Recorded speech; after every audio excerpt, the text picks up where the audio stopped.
petri dishes of mold. One was under a regular household router for internet, and one was shielded with aluminum.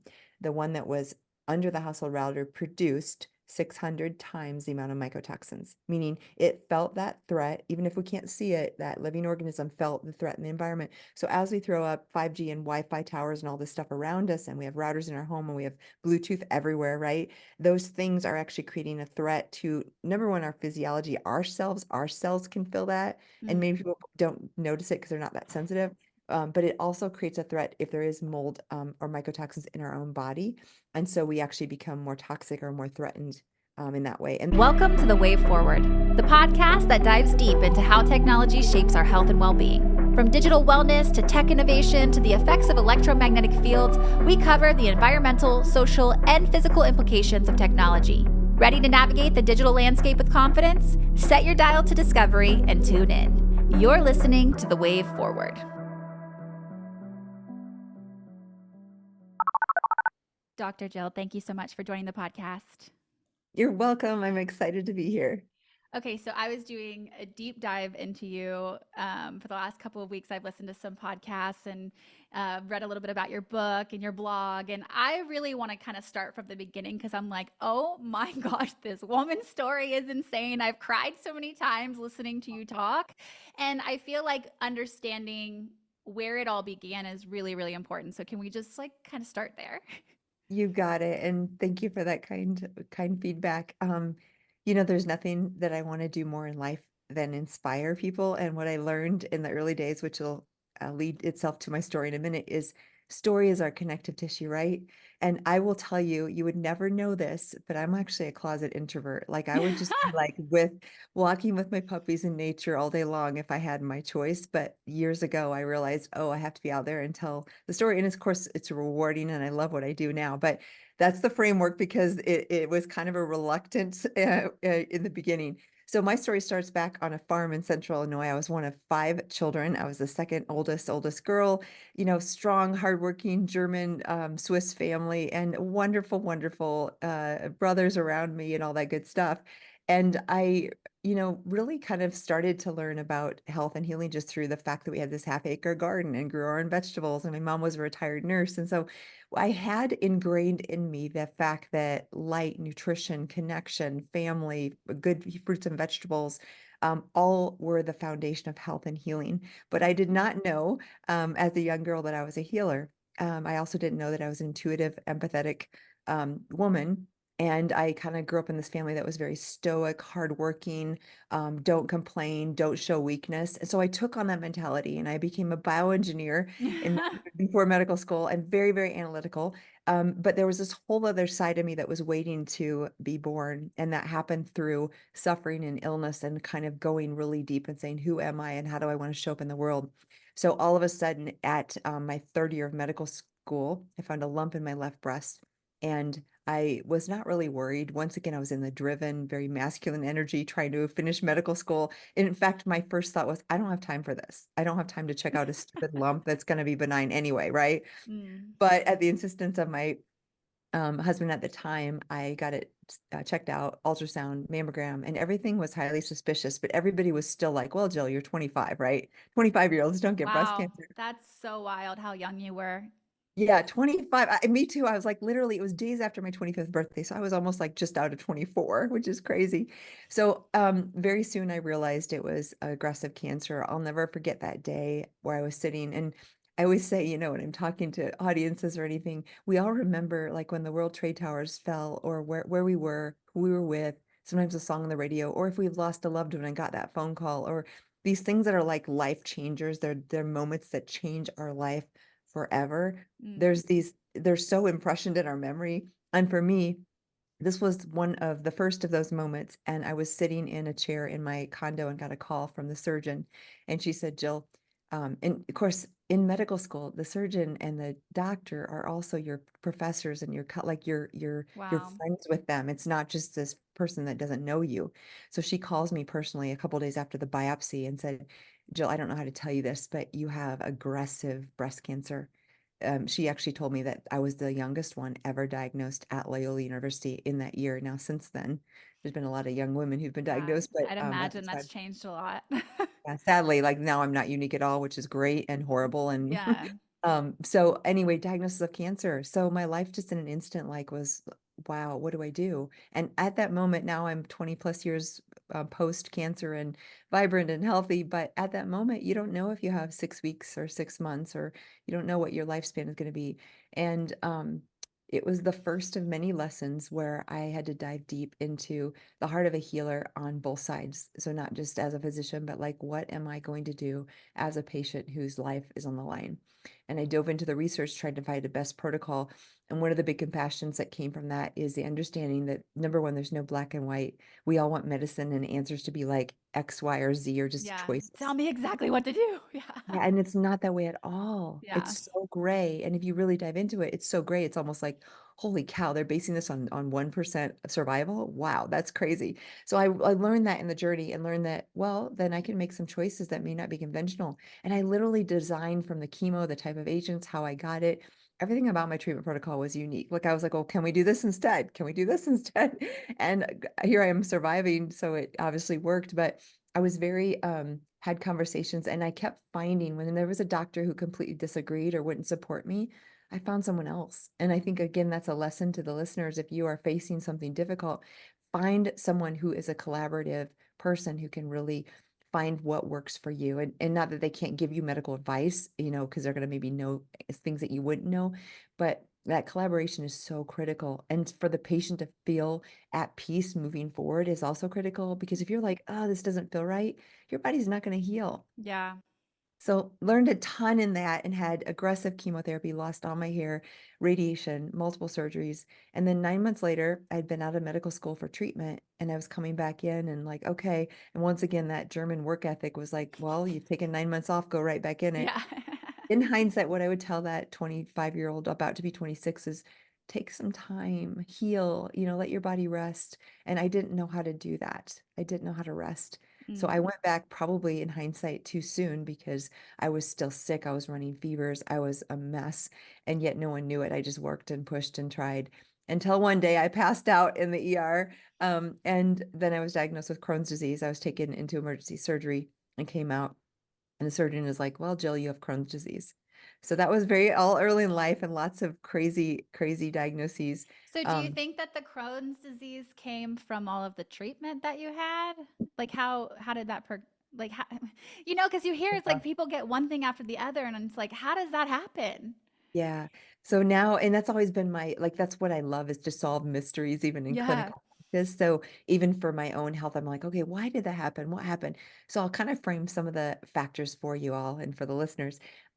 I grew up on a farm with lots of pesticides back in the 80s. And so that was just the norm for corn and soybeans in Illinois. And obviously that runs off into well water, which is what we drank. And so I probably got exposure not only in Mm, my diet and food and water, and in the air that we breathe, but also my mother, who was, on the farm and worked there and everything. I think probably in utero. The year that I was diagnosed with cancer, 2001, there was a Canadian study that came out and said in cord blood of infants, so brand new babies, they tested the blood and said how many toxic chemicals. And in the brand new born infants, there was over 200 toxic chemicals found. wow. That's 20 years ago. So it shows you how much we all maybe come into the world with a toxic load. So that Mhm. was a part of it. And for me, my genetics don't detox great. I have some genetic SNPs and issues. And so it was almost like those toxins probably started to affect my DNA, even as young as 5 or 6 or very, very young, or even in utero. Because when you get a cancer at 25, that cancer cell has been starting to grow and divide maybe a decade or more before. So that means like 10 or 15 or even before is when Yeah. those cells started to go I bad. remember being so surprised when I learned that like by the time, you have a cancer that's like the size of a grain of rice, it's already been completely running through your system for at least 10 years. And I was like, Yeah. whoa, okay. Crazy, right? So then I'm like, Yes. oh, well, this started way before. So the farm and the chemicals and all that, which is why one of my most passionate advocacies is environmental toxicity and how do we live in this environment and also take care of our bodies and detox, because for me, that was the instigating factor for my cancer. So then the cancer, of course, I had aggressive chemotherapy. One of the chemotherapy agents, Cytoxin, is known to induce leaky gut. And it actually does that on purpose because part of the issue is when you have permeability in your gut. So instead of having like tiles on the wall with the grout all intact, like the grout goes away and things leak through between the Mm, tiles. And so all the food that you eat, all the bacterial coatings that are in your gut can leak into the immune system and create inflammation. Now, in cancer, I think the reason why that drug works is that it actually induces an immune response, an aggressive immune response that can also fight the cancer. So it's almost purposeful. But in hindsight, I had celiac genetics, didn't know it. I was eating gluten. In fact, I had mm, been a vegetarian since 14 because I didn't really like the taste of meat. And I think that also predisposed me because I was basically a carbitarian. I had lots of mm, carbs and lots of gluten and didn't know that was harmful. So in hindsight, I had celiac, didn't know it. And then in hindsight, I had this gene called NOD2 that's a high risk gene for for Crohn's disease. So what huh, this means is for when that bacteria through a leaky gut dumps into the immune system, into the bloodstream, my body had a more aggressive response to that infiltrating bacteria. And so then that can cause collateral damage, which presents as lesions on the bowel lumen with Crohn's. And that's kind of how it happened. So I think the chemical load to breast cancer and then some of the chemo and my underlying genetics and the fact that I didn't even know it, but my diet was so wrong for me at that time. Like mm, again, I was trying to be a vegetarian in a family that didn't know what a vegetarian was. And yeah, so there was no like, really make sure you get these proteins and that it was yeah, mostly like pasta and yeah. cookies and right? Yeah. Yeah, it's just as long as it's not meat, which is Yeah, I exactly. remember those years in high school when I did that. Yeah. Like, I was still eating all the Yeah. candies and, Right, right. All the yeah. sugar, and then the sugar gets worse because you're eating so many carbs. And Yeah. in hindsight, I mean, for me, I definitely eat meat now. I don't eat red meat, but I definitely, and for me, that was not a good diet because I had high gluten, soy, processed products, and Mm, lots of sugar. yeah. I love that. I know it's like I love and hate it because you never wish this upon anyone, but if I was going to go get care from somebody, I would want to have gotten care from somebody who's gone through something and has like because you almost started your journey as your own guinea pig. It's not like, "Oh, well, Yes. let's try this and find out." It's like, "No, I carried myself through this." And this is one of the reasons that my mother is the only person I trust with my health because she's carried herself through Yes. MS and she's carried herself Wow. through to open heart surgeries and she's found that path herself. And so Yeah. it's not like, "Oh, well, I think this could work. Let's try it on somebody." It's like, "No, I've done this." And so like that there's that confidence that builds and being able to Yeah. help other people. So it's like the other day I got bit by a brown recluse and Oh. I started having a really horrible reaction and I was like, "Okay." Like I was on my way to go to the ER and I was like, "I'm just going to go to my mom's first and see what she can do." Oh, yeah, But it's totally. I feel like it's so important to have those people. So, what is your suggestion like for people who don't really know where to start? Like when you cuz like when my mom wasn't living here when she was living in Maine cuz we're in Texas, it was really scary to not have anyone that I really felt like I could trust to make a good educated call on anything. Oh, this is huge, right? I mean, because Yeah. that you're just speaking to, I remember here I am in medical school, diagnosis of cancer, and then I'm like, oh, what do I do for treatment? And they're like, well, you Yeah. could do this or this or this. And then I would ask questions like, well, what's the increase in mortality? And they'd be like, well, there's really no difference in mortality. I'm like, well, why would I do that? Like asking Yeah. those questions. And then I went to the library, and this is back when there was real libraries with real, like we had to check out the journals Yeah. before the internet was The good quite so kind. prevalent, right? I mean, yeah, so back then, so I just for a couple weeks I studied and looked at all the studies, and what I realized is, oh my goodness, this is so not black and white. And I'm just speaking to like you or that when you say for the listener, what Yeah. do they do? It is freaking overwhelming. And I was in medical school with the knowledge to like navigate that information. And Yeah. I thought, how in the world does the average person make good decisions?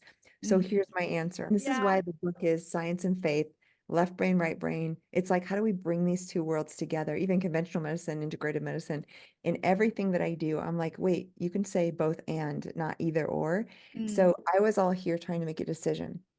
And what I learned over the last decade or two is the very best decisions. Yes, you gather knowledge. There's nothing wrong with left brain or analytical mind, but the true decisions that will last you a lifetime and make the very best of your life, whether it's relationships or work or finances or your health, is here in your Yeah. heart. Quick break in the episode, you guys, because I got to tell you about the amazing sponsor, Aries Tech. Aries Tech creates cream of the crop, top of the line EMF protection devices that do not interfere with your signal, but all of their technology is actually backed by peer-reviewed, patent, and published research that has been going on for almost 20 years. They were originally funded a couple decades ago by the military to create a medical device that would help protect men and women who are working on radio signal towers without interfering with the signal, and have since become a consumer product as we have become more of a technological world. They're also used by professional athletes like Tiki Barber from the NFL Giants and Macy Barber from the UFC for performance optimization tools. You can go to their website, ariestech.com, and check out some really amazing studies where they've done some EEGs to show how these devices are affecting your baseline brain activity. It's really, really cool. I personally have one on me right now near me because I have my phone, my computer, my camera, everything going on all at once in an office building where everyone has their own Wi-Fi. So I don't mess around. Check them out, ariestech.com. Use code INTUNE, INTUNE, TUNE 30 for 30% off your entire order. Because I found that as you lean into, okay, should I do chemotherapy or not? Should I get an antibiotic for the spider bite or not? Or whatever things you Yeah. might think about, right? You can really literally tune into your body. And again, it took me decades to learn this because I was all living above the neck in my head, all analytical. Analytical is like those old computers that had, the DOS systems and stuff that can only process of maybe 1,000, 2,000, 10,000 pieces of data at a time. Yeah. Our heart space, our intuitive space can process millions upon millions of pieces of data instantaneously if we allow it. So what I had to do first is like get in touch with my body because our stomach aches, our headaches, our body's always trying to communicate with us. And not only for illness and wellness, but for decisions and for people that are right for us and wrong for us. And how many times have you heard that person that like, oh, I started dating this person, I knew they were wrong for me, but Mm-hmm. and they Yeah. stay for years and they end up, maybe it's abusive, maybe it's just not emotionally healthy, maybe it's not supportive. And they knew in their heart, but they ignored that data, or maybe they got sick in that relationship. And there was a piece of it that was the stress of that relationship. Or again, a job that you stay in where you're like, every day I come home with a headache. Those Right. are signs that our body's telling us. So back to my original point, Yeah. when we tune in, the decisions that are right, relationships, finances, health, expand us. They don't contract us. And when I think about going forward, okay, what if I make this decision? You either have a sense of peace and calm, or you have a sense of angst and fear. And Mm-hmm. I use that all the time to make decisions because my body often knows. And again, I might still read and research and do all the data gathering because you can use both, and then tune into my body and say, what is the right thing here? And Yeah. I didn't know all that back then, but I think that's so critical. And this is where the patient is empowered because the doctor might say, this is right for you. And And you you have interpret to do whatever. this thing or this. Yes. Yeah. It's, yeah. And I love, wait, you just said something really important there. You have to, you must, those are fear words. Yeah. And the best decisions are not made in fear. So if someone's telling you, you must stay with me, you must do this treatment, you must stay in that job or you're going to lose everything, whatever things that they're telling you, and you're like, oh, that doesn't feel good, or you're doing it out of fear, Mm-hmm. it's probably not the right direction. And when you go to that love or that abundance or that like trusting the universe to take care of you, it's usually the most scary thing in the world in a sense of like, like Yeah. going down the roller coaster. It's like when you get to the top, you're like, click, click, click, Yeah. click.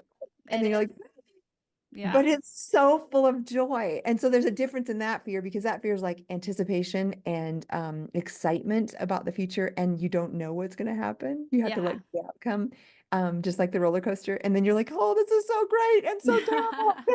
It's so terrible. Right. Yeah, But that, I learned the power of intuition immediately after having my son because we had him at home, and then so my mother is a retired nurse, so we have a similar I story. wonder if she was medical with your Yeah, conversation. I'm one of five as well, and Ah, so I yeah. really grew up with my mom, like kind of because I'm the youngest. I kind Uh-huh. of like, and my mom's open heart surgery journey kind of started Yeah. when I was like 4 years old, and Wow. then MS kind of. So it was like after me that she kind of started going through all of this, Yeah. which completely changed the trajectory of her entire life. Yeah. And so I got to witness her kind of unlocking this intuition as time went on and Yeah. like really starting to understand that there's this whole other way of doing things. And then Yes. from the physical side, and then you understand from the mental side, and like the power of the mind, and like, and Yes. so I got to really kind of grow up a little bit of like both ways. But I am, Of when course. I became a mother, Yeah. I really found, okay, it was like almost like immediately that I had to start making Yeah. those decisions because my son, he started spitting up green bile. Oh. And I, at that point, was very anti-hospital, honestly. Like Uh-huh. we would pretty much take care of anything and everything ourselves, Yeah. especially if it was Yeah. just me. I wasn't a mother at that time. Right. And so I just remember, like, kind of waiting it out and really talking to my mom and then talking to her sister, who is an MD, who also kind of took this path. And we were kind of discussing what we should do. Yeah. And so then me and my mom kind of were like, okay, we think that there might be like a twist in the bow or something like that. Like, we need to take him in. Well, when we went to the first hospital, it was an ER, and it was like, adult ER, and they tried to diagnose him with pneumonia and they wanted to do like a spinal tap, and they wanted to do all these weird things. And I just remember having that moment where they're like, first off, you had a baby at home. They immediately Oh. look at you like you're a horrible mother. And Oh. then I just remember I was in this big red poncho, like I looked like I had just come out of the woods. And I'm like, can you just stop? Can you Yeah. just stop? Give me, like, his vital signs are fine. It's not like, Yeah. you know what I mean? Like, we Yeah. have 30 Not in seconds. crisis. Right. Mhm. We have 30 seconds to just breathe and think about this. We have Yeah. 60 seconds to breathe and think about this. And I just remember, like, after the whole journey, because we ended up leaving that hospital and going to another, and they were completely going in the wrong direction. And I remember going into the next place, which was the children's hospital, and they couldn't figure out what was wrong, but they wanted to go in on his stomach. And I just remember knowing that that was the right choice, even though it was sounded Yeah. Yeah. crazy. Yeah. It was like, this is crazy. They want to, like, operate on him. They don't even know why. Yeah. But I just remember having that moment, checking in, knowing that was what the issue was, and like moving forward. Yeah. And then we had to deal with the backlash of leaving the first hospital and AMA and like all of that stuff. But so that was my introduction to motherhood, was like, if I could give anybody any advice, is like, if you have 30 seconds to check in with yourself, Yes. give it. Like, give it That's to it. yourself, because Right? That's the it. It's answer like is literally, there. Yeah. yeah. Especially in those big moments, because there Yes. is so much fear, and everyone is, there's everyone wants to move forward really Yes. quickly. And sometimes maybe there are those moments where you're just like, okay, I just have to trust, like, in Yeah. these, but it's like, you have to be able to just look and see, like, is there a 30-second period where I could just breathe and just like know what the right thing is, you know? I love that story. That's a perfect, perfect example of like that check. And even in the cancer thing, that's that pause. Yeah. Because even in a crisis, you have seconds to pause. All Yeah. like I There's shouldn't say always always, but seconds, but yeah. yeah, but I can't. So I mean, maybe there's a situation you couldn't, Right. but normally because that even that just seconds of check-in is so critical. And I Yeah. remember thinking, even now when I talk to patients with cancer, like, what should I do? I need to make a decision by next week. My appointment is next week. I'm like, okay, wait a second. Do you really have to make a decision by next Tuesday? You Yeah. might, and that'll You help felt, you. well, then there's also, like, because I've experienced this, witnessing it in Yeah. family too, where it's like, you felt fine before you Yes. went in and got this Yes. diagnosis. So, like, let's Yes. just pause. Right. You don't Right. have to take everything they're Yeah. giving you right in Yeah. this moment. Make sure that's really what you want to do. Make sure Yeah. that's really the path you want to take. Because Yeah. right now you feel good, Yeah. but now there's the fear, and the fear. Yeah, so it's just Yes. like, Yes. It's that, and the stress of the urgency, which really isn't always urgency. right. Yeah, but that the energy in the hospital is, and I understand, like, so we lived in the hospital basically for 6 weeks after that. And, we moved our whole, I was like, no, we're going to make this a home. I had like my Oh, I essential love it. oils. We had little cots I that we set. love it. And the most amazing thing was, it all happened so divinely, because it was Yeah. like, I knew I was supposed to have him at home. Yeah. And because I had him at home, he was considered a dirty baby. So we got to, like, he couldn't go into the NICU. He had to go into the PICU. So we never left. I was not leaving Yeah. my baby. I can't Yeah. imagine having to leave your baby. There were so many times they tried to give him fentanyl. They Yeah. tried to do all of these different treatments Yeah. that we were able to, like, ask questions long enough to How not. awesome that you had him in your room, like the room, right? Versus in a Right. Yeah. We never left. It oh, was me and my husband yeah. were there at all times. If I went to the house to shower, he Yep. was there. If, Yeah. like, because I just was like, I need to be a part of everything. I can't, Yeah. because That's amazing. with fentanyl that they try to give him, my husband was the one who was like, I had no idea, because at the time it wasn't really a really well talked Yeah. about thing. It became very a part of, like, the Uh-huh. social awareness after Yeah. that.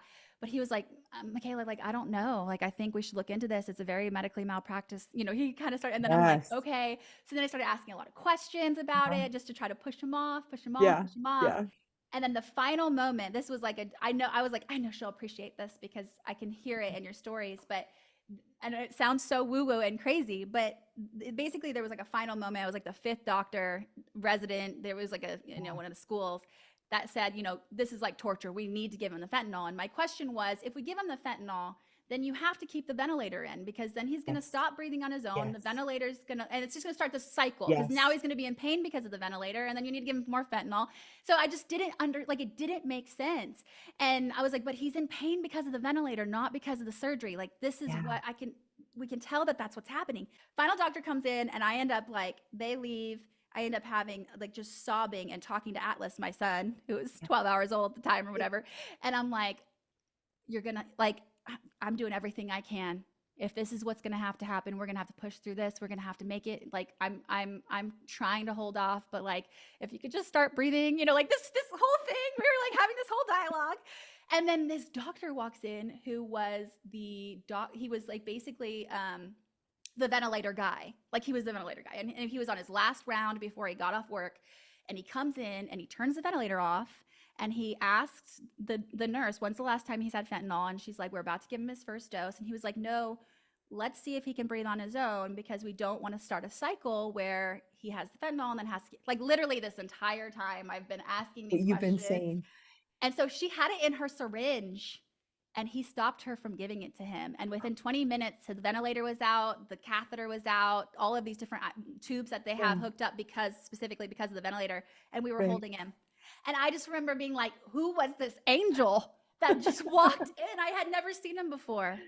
It was Oh, wild. It was wild. that is a beautiful story. I mean, you're in tears because I believe so deeply in those divine moments. Like, those Yeah. are miracles that I think there is I mean, I do have a faith, though, obviously, in a Yeah. deeper Yeah. power, but still, like, those things in anyone's life. And if we pause to be like, thank you, and the fact Yeah. that you talk to your son, like, there is Yeah. no doubt that mother intuition and that connection, that soul connection, like, I believe he heard you. I Yeah. really do.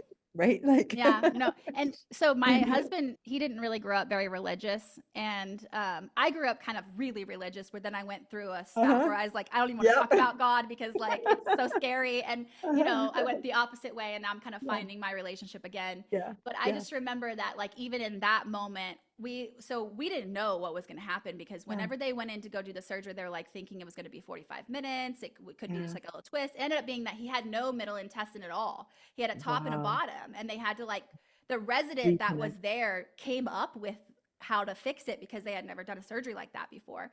Wow. And so it ended up being, 5 hours in surgery, and we're having to sign all these documents, and Yeah. they're not really giving us updates. So I just remember the moment where I was like, we have to go somewhere now, and we need to, like, Yeah. pray, and we need to, like, get, and because I also had because I'm very like, no, like, this is not the story. This is not, and Yeah. then there was the other of like, you have to surrender to the Yes. story. Yes. If, like, it is possible that he might not make it, Yeah. and that you have to decide that you're going to be like, it was one of those moments where, Oh, like, we'll never be the same. Like, us together, we grew up, we knew each other yeah. since we were 13. We've been best friends. Yeah. We'll never be the same after that moment, because there was a whole different level of trust Yeah. that we just had to fall into together, and, like, decide that no matter Yes. what happens, that we were going to make it through together, and that we were going to be present, and, like, and yeah, I'm so glad he's Wow. now, like, we did all the things. We were like, because I was able to breastfeed him before he went in. That was the other Yeah. beautiful thing. So he didn't have oral aversion because he started on the breast. Yeah. Yeah. So then whenever we did, like, we did the colostrum, and we did, Yeah. like, the little in his mouth, and we were bathing him in spring water, and we were just doing all the Yeah. things that we could Uh-huh. do. And he ended up having a G tube and a central line, never using the G tube. We got it removed when he was about 6 months old. Wow. And the surgeon was like, dude, the only other time I've had a surgery even similar to this, they ended up having a central line for 2.5 years and having a G tube for the rest of their life, because they had oral aversion, and it just went a completely different way. Wow. Yeah. So I'm like, it really makes me wonder, had he had the ventilator longer, what the circumstances would have been like. But we don't wonder about that because we just trust the process. Okay. Exactly. That's the whole moral of both of our stories is like, I love what you just said too, is that surrender piece. Like that's, even with the breast cancer, I had to be like, okay, whatever the outcome, I'm gonna, and it's like trusting, like you had a couple moments you shared that were very deeply intuitive. Like, I think surgery's right, even though it seemed weird, right? Right. And I think that the fentanyl's wrong. And like, as you followed that, then the things that the angel pulmonologist or Yeah. whatever else they showed up, and I feel like that's always how. In fact, I have a portion of the book where I describe like stepping out on one stone you can see ahead of you, you know, this next right step is there, and that's all you can see. It's like a dark fog, and Yeah. all you can see is the next step, and you're like, okay, I know this is the right thing, I have no idea what's up ahead, and then the Yeah. surrender to whatever is going to reveal itself. But when we step forward and make that decision and intuition or faith or whatever it is, and then the next thing reveals itself, and then the next thing, that's part of the surrender. And the Yeah. journey ends up when we look back is like, holy cow, how did this happen? And No, it's more really. beautiful than we could have ever designed, and it Yeah. and it kind of encourages us to do it the next time, to surrender again and to do it again and to do it again. Yes. Also, there is like a period where you really have to get to know your intuition again. Mhm. Yeah, Like, that's what it. is For that? me, yeah, because I had to really Yeah. like from here after Yeah. 40, I was like, oh, what is that feeling? Oh, that's the, just, Yeah. yeah. Like, so how would you tell someone what that is? Hmm. So, first of all, this has everything to do with health because our body is always giving us signals. And if I would look back at, I mean, I got married at 21, I inherited three beautiful stepchildren. And Mm, so I became an instant mother. And then within a couple years, I was in med school. So, like, it was insane what I was doing, raising kids, med school, new marriage. I mean, just if I look back, and if I look back again to, in order to do that level of what I held myself to, I suppressed the body because I was like, shut up, body, I've got work to do, right? Like, so if I had a stomach ache or if I had a headache or if I was tired, I knew how to push through. I knew how to just make it happen. And I guess that's a form of dissociation and it allows us to survive, right?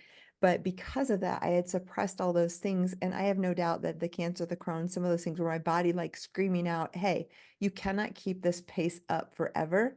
And we mm, are going to force you to check in and slow down. And so how do we get reintegrated? Well, first of all, I mean, just practically, you can put your both feet on the ground. I always put one hand on my heart and one hand on my belly and close my eyes. And I just feel into that internal environment. You can actually think about spaciousness between your rib cage or spaciousness in your head, or thinking about that spaciousness in your body and parts of your body. And that's a real good technique of mindfulness to kind of check in. And then you start to be like, um, what does it feel like? And you start to just like tune into sensations and you might feel a little buzzing in your chest, or you might feel a little bit stomach, gurgling, or you might feel, and all those are kind of normal things. But as you start to practice, and it's kind of in a mindful way, whatever works for you, that just happens to work for me, you start to get re-engaged with the body. And instead of like ignoring those signals, you start to tune in. And then yeah. what you find is like you and I found is those internal signals will often give you a direction, a guide. And so you might know here, this is the right thing to do, probably with based on the data. And then you can check in with your body and like, what does my body feel? And Mm, same with illness and wellness. You're like, oh, something doesn't feel quite right. And I've heard 101 stories of patients that go into their doctor and, say a middle-aged woman, and they're like, oh, doc, I'm really, really tired. I'm having trouble getting out of bed. I'm starting to have hot flushes or night sweats, or I'm really exhausted. I'm getting migraines, whatever thing. And the doctor does a panel of basic labs and says, well, everything looks normal. You must be fine. Or even worse, they'll be like, would you like to try an antidepressant? I think you're depressed. Now, mm, depression is real and I prescribe medications. There's nothing wrong with that. But to assume that because you don't see objective data on the labs of a very basic panel, that someone in front of you is like just depressed, that's a leap that is actually gaslighting. That is mm, completely not acknowledging. So part of this, as a woman, that example, or as us, we have to trust that we do know what's right and wrong, and we have to advocate for ourselves, whether it's with a physician or a family member or whatever boss, and say, no, no, no, this actually isn't working for me. I need your help, or find someone who does support you, because yeah. often we are given feedback that does not agree with our own body signals, and we acquiesce to that feedback because we think, oh, well, they must know better than me. No, no one knows better than you in your body. I mean, you might get medical advice, but Right. no one knows your body better than yourself. And you Yeah. better, so one of the things that I've loved doing in the clinic is like really trusting that the patient's story is valid. And even if I'm like, huh, that doesn't make sense, I never say that because I'm like, let's figure out why. Like, let's Mm, figure out, there's no like, that doesn't make sense. It's like, let's figure out why you're feeling that way because yeah. it does make sense if that's how you're feeling. Yeah. Okay. So can we explain now, let's get into the science because Okay. Yeah. like people listening, you think what you want about this topic, but now we're going to talk the science Yeah. behind it, right? But Mhm. okay, can you I heard you explain this on a different podcast, like the science, because I think it's hard for some people to wrap their head around. I've done a lot of interviews with people who experience like electromagnetic sensitivity, and we focus a lot about that on the podcast. But usually the story starts with either they had Lyme that was triggered because of mold, and it's like they have all these things that happen. It's just like this, like this Uh-huh. avalanche of like sicknesses, and it almost makes it seem like people are like hypochondriacs. Is that the right word? Hmm. Um, can you explain like what happens? Like what is toxic overload, and why is it that people like experience everything all at once?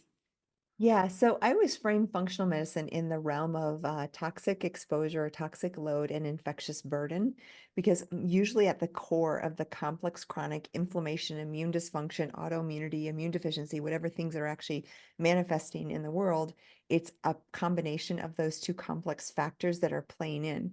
So first, let's just describe toxic load because I always Okay. say that people are born with a bucket capacity to detox. So we have this bucket. Someone like me with poor genetics and lots of toxic load was like a small bucket. And when that water level, whether it's 5 or 15 or 55, starts to fill up and spill over the top, it will manifest with disease of some sort. And commonly the top three are cancer, autoimmunity, and neurodegenerative diseases like Alzheimer's or Parkinson's or ALS or those kinds of things. And there's many more, but those are the biggest things that present with that. So first of all, toxic load is very real, and we're all living in this toxic soup. It can be a little depressing, but I Yeah. always it's simple to just start with simple things to unload that toxic. So for me at 25 with cancer, my bucket was obviously full and starting to spill over the top.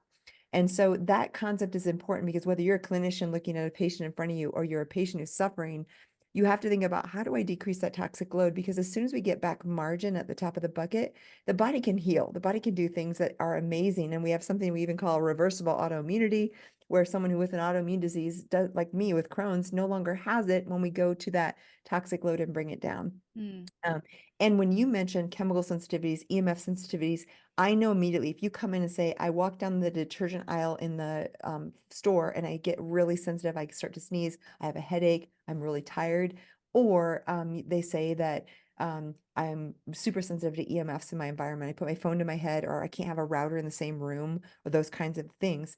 I know immediately that their bucket is full.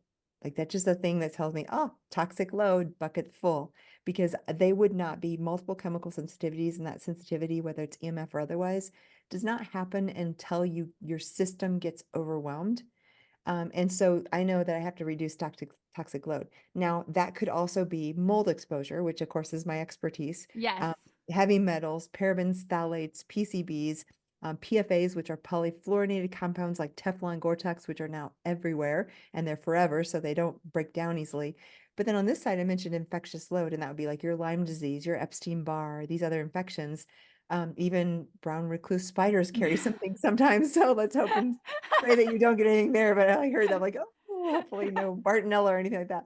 But all that to say then, so what happens is when that toxic load bucket's full, you're overloaded, your system can't fight infections as well. And I always say if you were to test 1,000, 10,000 people on the street for Lyme disease, for example, you might find 30 to 50%, I'm just guessing, in my clinical experience, have Lyme disease. I And they're fine. They're know. walking around like there's so Yeah. many people who've been bit by ticks or vectors that could carry Lyme or any of the co-infections, and they're fine. So what is the difference between the person that comes in with horrible pain and fatigue related to Lyme and that person who's on the street that we just accidentally tested and found out they had it? The difference is that toxic load because, for example, someone who got bit by a tick at 12 years old and they are walking around and the spirochete's in their system, but it's dormant because the immune system is keeping it in check, they're fine. but they move to a new home and there was water damage unbeknownst to them and they're in mold. Mold produces mycotoxins. Mycotoxins suppress the immune system, and all of a sudden they're having terrible headaches and neck pain, exhaustion, brain fog. And that's partially the mold, but that might be partially an old infection that is reactivated or allowed to pop up because the immune system can no longer keep it in check. I Mm. love mentioning chickenpox because everybody knows chickenpox. You either had a vaccine for it nowadays, or like when I was a kid, I actually got the chickenpox at Yeah. 5 or whatever year. And what happens with that is it lies dormant in your system and you don't ever get chickenpox again, hopefully. But you might be 60 in surgery, lack of sleep, stressful year, and you get shingles. Shingles is the chickenpox from 5 years old that reactivates. So everybody knows about shingles and chickenpox, same virus. Hmm. And that, shows and proves that these things lie in your system. Epstein-Barr is a common one too, where you get mono at 19 in college, and then later all of a sudden you have chronic fatigue, like post-COVID. COVID is an immunosuppressive virus. So this toxic load infectious burden is at the heart. And then you mentioned, what about those people who are super sensitive and how do we explain the science behind it? Their toxic load is high. And so they don't have that margin. If we have margin, we can walk down the detergent aisle, we get some exposure to parabens, phthalates, and things, but our body's able to detox and get rid of them or not accumulate. But when our toxic load is high, we tend to react more to our environment.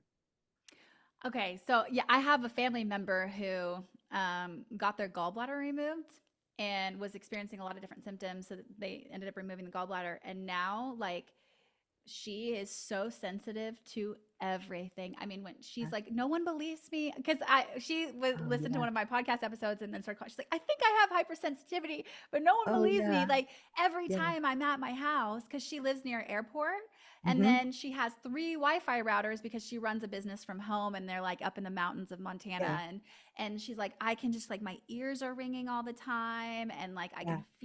I feel something hitting me, and she's like, and Yes. everyone thinks I'm crazy. I'm like, you're Right. not No. crazy. You got to do something about this. So So what? interesting Yeah. gallbladder. I can talk about that because I'm like, oh, Okay. bingo. So our basically our detox system. So when we have, say we had mold exposure and it's in our system, like our tissues from years of inhaling mold, to get that out, we need to go backwards, which means we need to mobilize it from our tissues where it's been stored into our blood. And then our blood is filtered by our kidneys, which goes out in the urine, and our liver, so that we have these filtration systems already in place.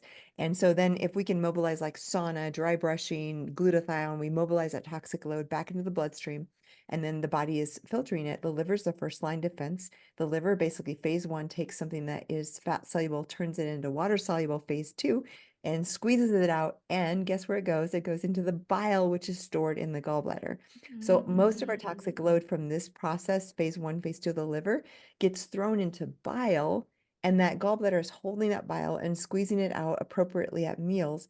So I'm guessing in her case, she doesn't have that sac to hold the bile, so the bile's constantly dripping out. There's no regulation of it. It can still work, but there's probably some issues. And even the fact that she had her gallbladder out, there might have been stagnation of bile, lack of production of bile. There might have been a precursor that led to her having cholecystitis or inflammation of the gallbladder that led to the surgery. So there might have been Wow. precursors. But that bile flow is everything to do with detox, because if you have poor bile flow or you have no bile flow, number one, you'll get stagnation in the small bowel and you get overgrowth of bacteria and all kinds of things, fungus, bacteria, because that bile has a sterilizing action in the bowel. Number two, we should have a 95% efficacy rate of reabsorption, meaning when that bile goes out into the gut lumen, then it gets reabsorbed. So we just have this merry-go-round and recycling of bile, which is how it should be. But think about this. If your bile is loaded with garbage and toxins and all the stuff you've accumulated, and it just gets recycled and recycled, you're toxic and you can't get rid of that. And this is why we often use binders, because binders have a charge that will grab onto that bile and kind of escort it out and actually pull some of the bile out through the stool, which decreases our toxic load. You're So there's a blowing my big mind right now. so the bile, I'm I'm gonna like, listen oh to this yes, I 10 know it's times. like Okay, yeah, wait, going back to what you said. So you said, because so that's what happened with my family. My family just moved, and I knew that we yeah, were getting that there was mold exposure, but we yeah, didn't own the house, and there was a lot of issues there. And so I was yes. just like, we just have to get out. Do you think that like if it's something that you kind of know that you are exposed to, is there things that you should just start immediately, or do you think that like you should get testing and so that you know exactly? Because I know sometimes if you're doing certain Yeah. things and not doing other things, then it can even make situations worse. So like, do you always recommend testing, or do you think there's like low hanging fruit that people should be starting with if they're having symptoms? So first of all, I just want to say this is so fun because you're asking such great questions. Like everything, I'm like, yes, this is so fun to talk about because it is really good and really practical for people listening who might have gone through it or have someone they love is going through it. So, can you start? First of all, think about a boat that has a little hole and you're in the river and you can't get out of the river for another hour and it starts leaking. Well, you can bail out and get yourself buy yourself time. And even though it's leaking, you're not going to make huge progress because you need to get that boat out and fix it, the patch, the boat, the hole. That's the ultimate solution. But if you need an hour or two and you need to buy time, bail it out. It works, right? So if you're in a house and you're in mold exposure, bail it out, meaning take some binders, take some glutathione. It will not hurt you. It just might be that you're taking on a little water and you're getting rid of a little water and you're keeping things even or you're even making progress. So that's number one. Obviously, getting out of exposure ultimately or fixing the problem. But like you said, with landlords and things, it can be so complex. And Yeah. we don't always, whether it's financial or otherwise, I have to work with people on all spectrums where they can get out or they can't get out, and I always deal with what we have in front of us.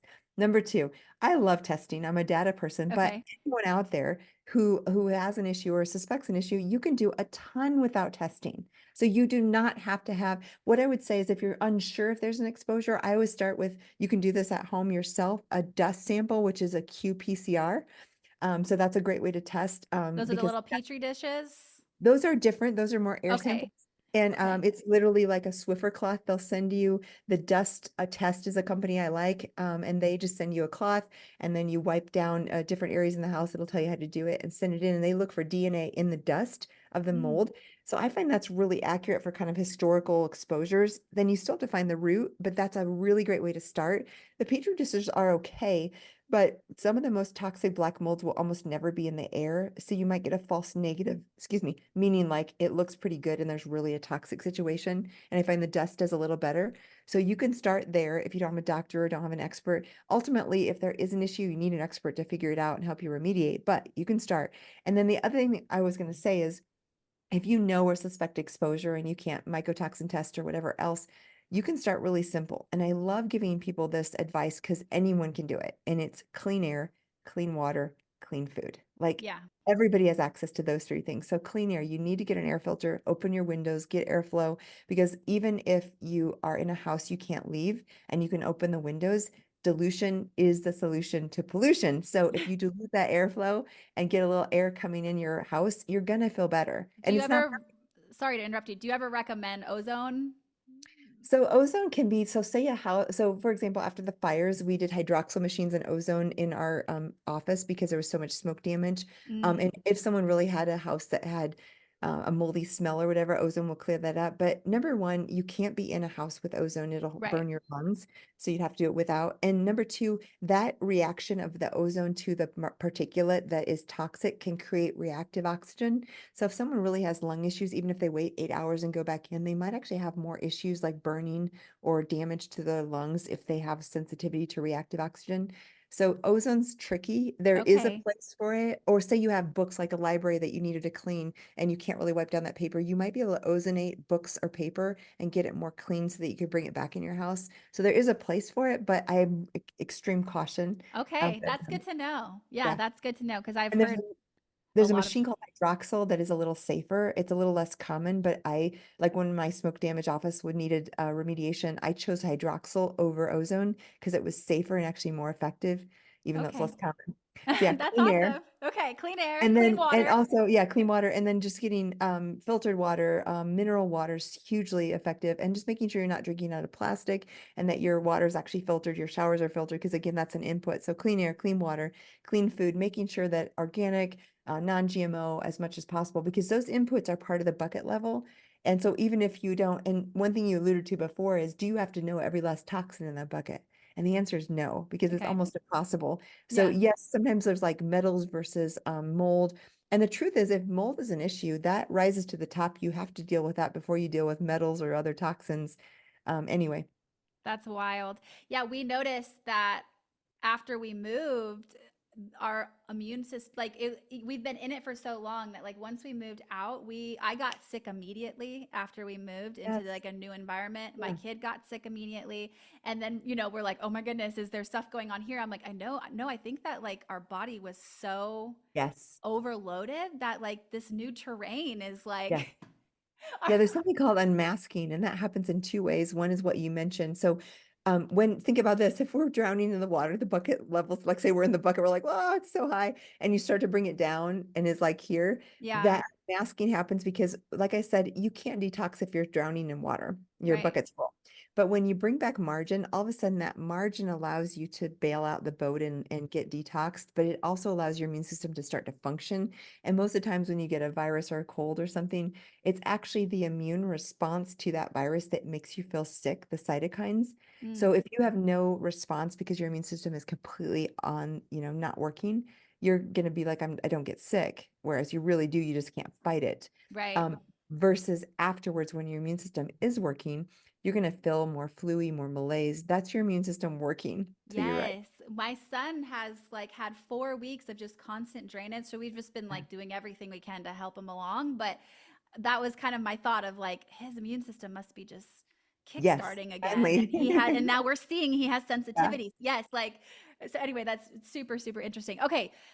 How did you get into like EMF? Because I Yeah. know, like, I don't know if I'm sure you've talked about this at some point, but like the kind of the EMF, isn't there a lot of connection there with the EMF and mold? Yeah.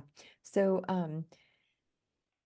EMFs, I've written multiple Yes. articles and on that we'll make sure and share those for your listeners because they are all about the great products that Aries Tech has. But they're my favorite. I just have to say that. This connect. So basically, again, I mentioned the articles because if you really want to know the science, I talk about the calcium channels and all of these things and reactive oxygen. And Yeah. there's actually physiological mechanisms that are very real. And there's genetics that make certain people more sensitive to EMFs versus others. So this is Okay. something you can actually phosphatidylcholine channels and things. If you have issues there, you're going to be probably more sensitive. But what happens is if you, I'll say mold, for example, because that's one that does commonly sensitize people to EMFs. Say you take on, you're breathing in mycotoxins in a toxic environment and they're going into your tissues. Um, Mold is very sensitive. It's a living organism, right? And so if you have mold in the sinuses or mold in the body, it reacts to environmental stimuli. So even if you can't see the router, the mold feels that threat when you go close to it. So whether it's mold in your house that grows faster because there's high EMFs and creating a threat for that living organism and it's trying to throw out mycotoxins. Wow. I love I the way know. you're explaining this. Okay. Yeah. Yeah, I know it's crazy, but it's so true. So literally, like they did petri dishes of mold. One was under a regular household router for internet, and one was shielded with aluminum. The one that was under the household router produced 600 times the amount of mycotoxins, meaning it felt that threat, even if we can't see it, that living organism felt the threat in the environment. So as we throw up 5G and Wi-Fi towers and all this stuff around us, and we have routers in our home and we have Bluetooth everywhere, right? Those things are actually creating a threat to number one, our physiology, ourselves. Our cells can feel that, and Mm. maybe people don't notice it because they're not that sensitive. But it also creates a threat if there is mold or mycotoxins in our own body, and so we actually become more toxic or more threatened in that way. And then, of course, in our house too, it can become So your an body issue. starts literally working against you at Yeah, that point. yeah. How do you take your power back? Yeah, so it's so critical because really the obviously the detox is huge and that's why this all goes together so well. And that's why I'm such a fan of Aries Tech products and things like that because we need all the help we can get in this toxic world, right? Like we are so swimming in toxic soup and it can be depressing. But if we start with clean air, clean water, clean food, we put some protective devices on, we maybe do PEMF at night. I have a grounding mat in my bed. Like I do all these things because I want to perform and feel optimal. And I think in this world, with our toxic load and the stresses and everything like that, it's critical to have things that we have as habits to keep us healthy. And this is one of them that's just like so simple, right? Oh, I love that so much. Okay, really quick, can you give us the Yeah. rundown of your book and your movie and where to find you? Thank you. This has been so fun. So my book, Unexpected Finding Resilience Through Functional Medicine, Science, and Faith, you can find on my website, jillcarnahan.com. You can find it on Amazon, anywhere you find books where they're sold. And I hope that if you do decide to take a read or listen on Audible or Spotify, that you will enjoy it and it'll inspire you in your healing journey. Everything Jill Carnahan is at my website, jillcarnahan.com. I have a podcast. I have a link to the movie, which is drpatientmovie.com. You can also Amazing. find a link in the website. And again, that's a documentary on my own journey and the lives of my patients and really how do we navigate all the stuff we've just talked about. So jillcarnahan.com is the main hub of everything. And you're still treating patients, right? I am. Yeah, I love Wow. clinical You're a practice. busy woman. Yeah. I Yeah. love that. I love that so much. Thank you so much for joining the podcast. I hope that you inspire more doctors to take this route Yeah. because I feel like it's really difficult to find people like you. You're the little unicorn. So thanks for being the unicorn. Hopefully, You're welcome. Thanks for your it great brings more. questions. Thank you for sharing your journey. That was powerful, your story. And I think, I mean, I enjoyed it. You had me crying, but Aw. it was very, very powerful. And I think it is the bottom line for you guys listening out there is just there are answers and there are ways to heal. And if you don't find an advocate, look again because keep going, Yes. find family and Be your own best advocate. yes. Mhm. Yes. Thank you so much, Dr. Joe.